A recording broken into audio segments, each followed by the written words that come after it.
Atlantis. This word is shrouded in secrets, riddles, and centuries-old disputes. Some believe it to be an ancient, highly developed civilization, destroyed by its own arrogance and spiritual fall. Others see it as a mere fiction, created by philosophers for edifying stories. But what if there is some truth to the tales of a lost continent? Today, we will embark on a fascinating journey through the ages to explore the myths, hypotheses, scientific theories, and archaeological findings associated with Atlantis. The most detailed description of Atlantis we find in Plato in his dialogues Timaeus and Critias. The philosopher writes that Atlantis was a huge maritime power that existed about 9,000 years before his time. The Atlanteans were wealthy, powerful, and extraordinarily advanced. Their capital was a complex system of concentric rings of land and water surrounded by walls covered with precious metals. The central square was decorated with golden statues and magnificent temples. In one of the fragments of Critias, Plato notes, "In the center of the city, on a sacred mountain, Poseidon erected a golden temple in honor of Clito, shining with light and grandeur." The Atlanteans, according to Plato, were the descendants of Poseidon himself and the mortal woman Cleito. The god of the sea created a system of canals and rings of land around their mountain to protect them from external threats, and to emphasize the uniqueness of their civilization. The central part of the city was richly decorated with temples, columns, and statues. Inside the palace were walls of gold, decorated with ivory and sparkling gems.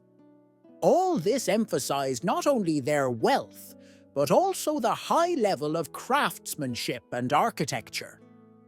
Plato mentions the mysterious metal orichalcus, considered more valuable than copper and almost comparable to gold. Ancient texts describe it as a shining metal of a reddish hue that covered the walls and domes of palaces. Atlantis had a powerful navy, an army, numerous temples, and magnificent palaces. But over time, pride and greed overwhelmed its inhabitants. Plato writes, "When the divine in their nature began to fade, then they lost their wisdom and succumbed to vanity and an unreasoning desire for power." Interestingly, the story of Atlantis was told to Solon by Egyptian priests from Sais and then passed on to Plato.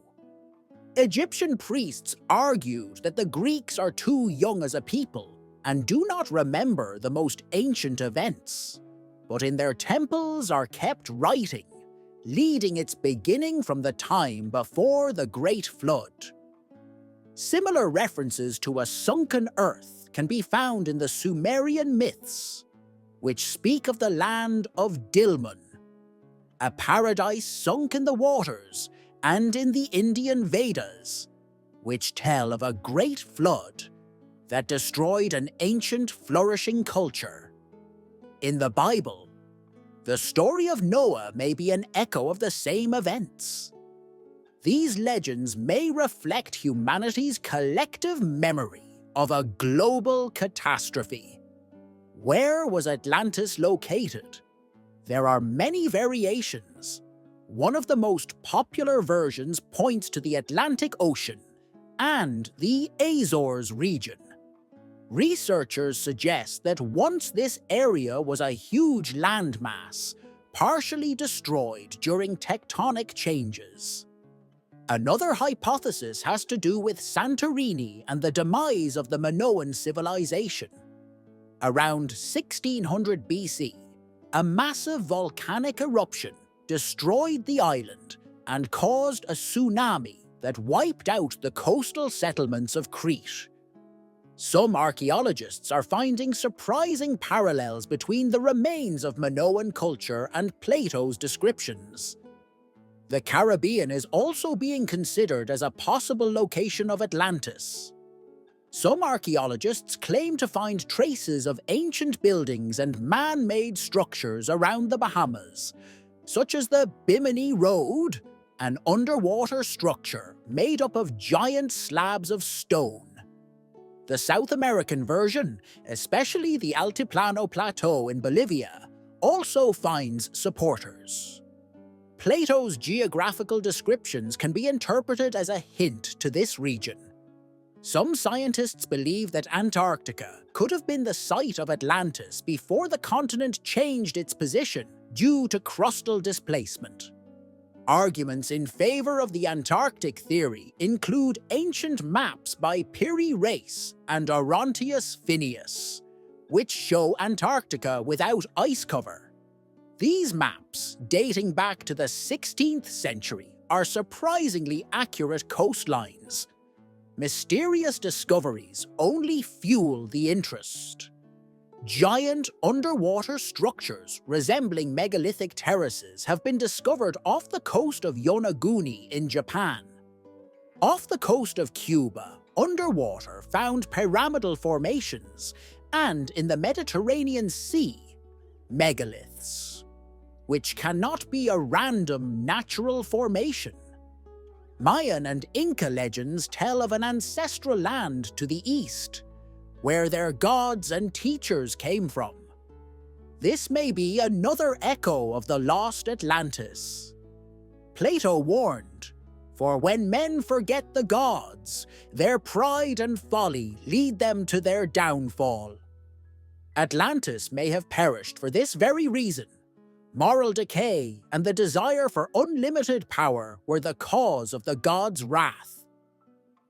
The modern search continues unabated. Scientists use satellite images, underwater robots, and geophysical methods, exploring anomalies in the Atlantic, the Mediterranean, and the Caribbean. In 2009, a Russian expedition discovered anomalous underwater structures near the Canary Islands. Atlantis has also left a mark on culture. Its image inspired Plato, Jules Verne, Disney, and many modern writers, artists, and directors. It remains a symbol of a lost golden age and a constant reminder of the fragility of civilizations. And even if Atlantis remains an unproven legend, its search continues to inspire mankind to seek not only ancient civilizations, but also answers to questions about our own values and destiny.